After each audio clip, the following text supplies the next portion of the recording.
Today's Tips du Jour mailbag question comes to us from Canada. Robert, what glue do you use when making rosettes? Tim in Toronto, Canada. Well, Tim, when I make my own rosettes, I use two types of glue. Both of these are available from LMI. One is the LMI Instrument Maker's glue, and the other one is the fish glue that they sell.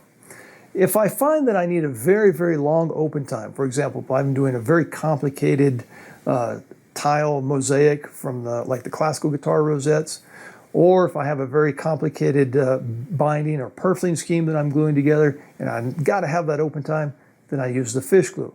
The downside is that it also has a very long clamp time and a very long cure time. If I find that I just need a little bit of open time, then I use the LMI Instrument Maker's glue. And I find that I can usually just use that right out of the bottle if I hurry and I do a quick job and I work efficiently. However, there are times I need just a little bit more open time. Not enough to warrant the fish glue, but just a little bit more open time. In that case, I'll add a little bit of water to the LMI Instrument Maker's glue. Let me show you how I do that. So here's my stack of veneers that I'm going to be gluing together. I'm going to be making a herringbone ring for the outer part of my classical guitar rosette. All of those need to be glued together. Here's my LMI Instrument Maker's glue. I'm going to add just a little bit of water to it. Now, I just eyeball it. And I guess you could go up to about maybe 50% if you needed to. But I find that just adding a little bit of moisture in there is enough to do the job. Gives me a little bit more open time.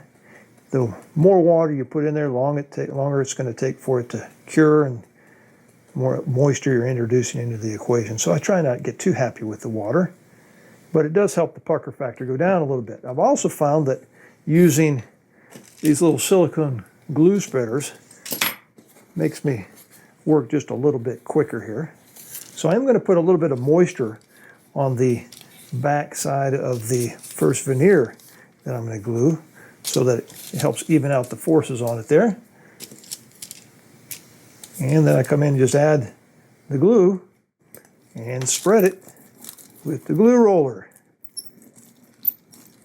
And away we go.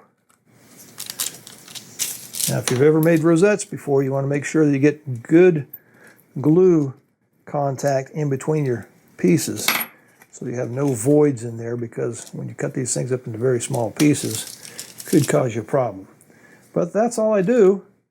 Just add a little bit of moisture to it and makes life go a lot easier. Pucker factor goes down. Life's good again. So, there you go. So Tim in Toronto, you can't go wrong with either one of these glues, either the fish glue or the Instrument Maker's glue, when gluing your pieces together for your rosettes. When it comes time to actually install the rosette in the top, a lot of times I'll use the CA glue or the cyanoacrylate glue that I get from LMI. However, make sure that you seal the channel well with shellac so you don't get any staining in the soundboard. Happy building!